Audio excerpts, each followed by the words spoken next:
আল্লাহ পাক তার প্রতি রহম করুন যে আমার এই কথাগুলোকে অন্যের কাছে পৌঁছে দেয়। নবীজির ভাষণ। এরপর নবীজি বলছেন, জেনে রাখো নিশ্চয়ই তোমাদের পরস্পরের, মুসলিমদের পরস্পরের সম্পদ, পরস্পরের রক্ত, পরস্পরের এই যে জান মাল ইজ্জত, এগুলো একে অপরের জন্য হারাম। মুসলিমদের পরস্পরের রক্ত, পরস্পরের ইজ্জত সম্মান একে অপরের জন্য হারাম, এর হানি করা একে অপরের জন্য হারাম। ঠিক যেমন আজকের এই দিন হারাম, এই শহর হারাম, এই মাস হারাম। নবী করিম সাল্লাল্লাহু আলাইহি ওয়াসাল্লাম বলছিলেন, জেনে রাখো তিনটা বিষয়ে যেন তোমাদের অন্তর কখনো খেয়ানত না করে। তিনটা বিষয়ে তোমাদের অন্তর যেন কখনো খেয়ানত না করে। এক, তোমরা যে কাজটাই করবা শুধু আল্লাহ পাকের সন্তুষ্টির জন্য করবে। তোমরা যে কাজই করবে শুধু আল্লাহর সন্তুষ্টির জন্য করবে। তোমাদের শাসক বর্গের কল্যাণ কামনা করবে। তোমাদের শাসক বর্গের কল্যাণ কামনা করবে।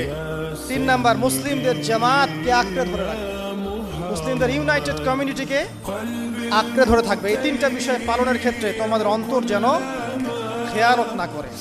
এদিন সূর্য ঢলে যাওয়ার পরে নবী সাল্লাল্লাহু আলাইহি ওয়াসাল্লাম আরো বললেন, শুনে রাখো হে মানব জাতি, এটা ভালো করে শোনেন, শুনে রাখো হে মানব জাতি, নিশ্চয়ই আমি মুহাম্মদ সাল্লাল্লাহু আলাইহি ওয়াসাল্লাম জাহেলি যুগের যত কুপ্রথা আছে সমস্ত কুপ্রথাকে আমার পায়ের তলে পিষ্ট করে গেলাম। জাহেলি যুগে কি ছিল ভাই? শিরিক ছিল, সুদ ছিল, মাদক ছিল, নারীর অবমাননা ছিল, কন্যা সন্তানকে দাফন করা হতো, রক্তক্ষয়ী হানাহানি মারামারি কাটাকাটি ছিল। এগুলো সবকিছুকে আমি আমার পায়ের তলে দাফন করে গেলাম। এটা কি দাফন হয়েছে? তিনি বলছেন, নিশ্চয়ই আমি জাহেলি যুগের সুদকে আমার পায়ের তলে পিষ্ট করে যাচ্ছি। সর্বপ্রথম যার সুদ আমি পিষ্ট করছি তিনি হচ্ছেন আব্বাস ইবনে আব্দুল মুত্তালিব, আমার চাচার সুদ। নিজের পরিবার থেকে দৃষ্টান্ত স্থাপন করলেন। তিনি আরো বললেন, হে উপস্থিত জনগণ, তোমরা মেয়েদের ব্যাপারে সতর্ক থাকবে এবং তোমাদের স্ত্রীদের ব্যাপারে সতর্ক থাকবে, তাদের হকের ব্যাপারে সতর্ক থাকবে, কেননা তোমরা তাদেরকে আল্লাহর কালিমার মাধ্যমে হালাল করে নিয়েছো। অতএব তাদের ব্যাপারে তোমরা সতর্ক থাকবে। তোমাদের উপর তাদের হক হচ্ছে তোমরা যা খাবে, যা পরবে, তাদেরকেও তাই খাওয়াবে, তাই পরাবে।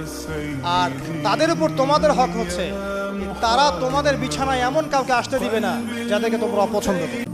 আল্লাহ পাক তার প্রতি রহম করুন যে আমার এই কথাগুলোকে অন্যের কাছে পৌঁছে দেয়। নবীজির ভাষণ। এরপর নবীজি বলছেন, জেনে রাখো নিশ্চয়ই তোমাদের পরস্পরের, মুসলিমদের পরস্পরের সম্পদ, পরস্পরের রক্ত, পরস্পরের এই যে জান মাল ইজ্জত, এগুলো একে অপরের জন্য হারাম। মুসলিমদের পরস্পরের রক্ত, পরস্পরের ইজ্জত সম্মান একে অপরের জন্য হারাম, এর হানি করা একে অপরের জন্য হারাম। ঠিক যেমন আজকের এই দিন হারাম, এই শহর হারাম, এই মাস হারাম। নবী করিম সাল্লাল্লাহু আলাইহি ওয়াসাল্লাম বলছিলেন, জেনে রাখো তিনটা বিষয়ে যেন তোমাদের অন্তর কখনো খেয়ানত না করে। তিনটা বিষয়ে তোমাদের অন্তর যেন কখনো খেয়ানত না করে। এক, তোমরা যে কাজটাই করবা শুধু আল্লাহ পাকের সন্তুষ্টির জন্য করবে। তোমরা যে কাজই করবে শুধু আল্লাহর সন্তুষ্টির জন্য করবে। তোমাদের শাসক বর্গের কল্যাণ কামনা করবে। তোমাদের শাসক বর্গের কল্যাণ কামনা করবে। 3 নাম্বার, মুসলিমদের জামাতকে আঁকড়ে ধরে রাখবে। মুসলিমদের ইউনাইটেড কমিউনিটিকে আঁকড়ে ধরে থাকবে। এই তিনটা বিষয় পালনের ক্ষেত্রে